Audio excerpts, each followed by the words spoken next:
Good evening and welcome to the Channel Studios here in London with your international news around the world in 5.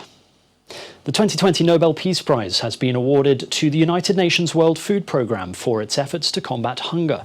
The need for international solidarity. The Norwegian Nobel Committee has said the organisation has acted as a driving force in efforts to prevent the use of hunger as a weapon of war and conflict. The World Food Programme, the 101st winner of the prize, has said it is deeply humbled. The World Health Organization and climate activist Greta Thunberg were among the favourites to win this year. Very elated for this Nobel Peace Prize. The World Food Programme does so much across the globe in about 83 countries, and we're so elated. We hope this will be even more fuel for a bunch of very dedicated humanitarian aid workers who work in some of the hardest to reach areas in very difficult circumstances. Several European countries have registered record numbers of coronavirus infections, with governments across the continent implementing new restrictions. The Spanish government has ordered a 15-day state of emergency to bring down virus infection rates in the capital after a court overturned a partial lockdown imposed a week ago. Madrid and 9 nearby cities will see restrictions on movement enforced. The capital has been at the centre of a political row, with the centre-right city authorities challenging the socialist government's demands. Meanwhile, France has imposed tighter restrictions in 4 more cities with high infection rates. Lyon, Lille, Grenoble and Saint-Étienne will become zones of maximum alert from Saturday. Bars and restaurants will have to close, as they did in the capital Paris earlier this week and Marseille last month.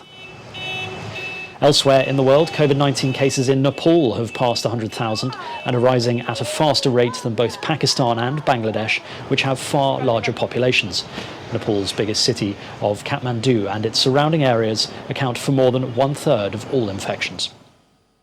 US President Donald Trump has completed his course of treatment for coronavirus and can return to public engagements from this weekend. That's according to his physician. I just saw the doctors today. They think I'm in great shape. Sean Conley has said the president has responded extremely well to medication and has remained stable. Trump has said he will probably take another COVID-19 test and hopes to hold a rally over the weekend.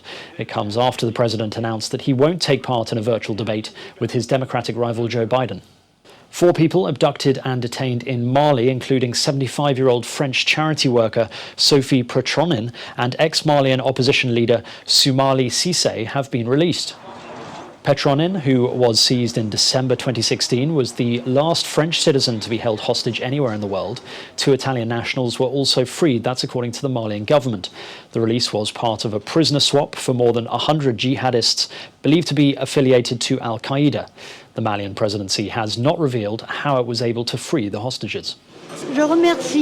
I would like to thank the Mali authorities for everything they've done. The French government also, which apparently helped as well. I've spent almost a quarter of a century in the north of the country to help children in the fight against malnutrition.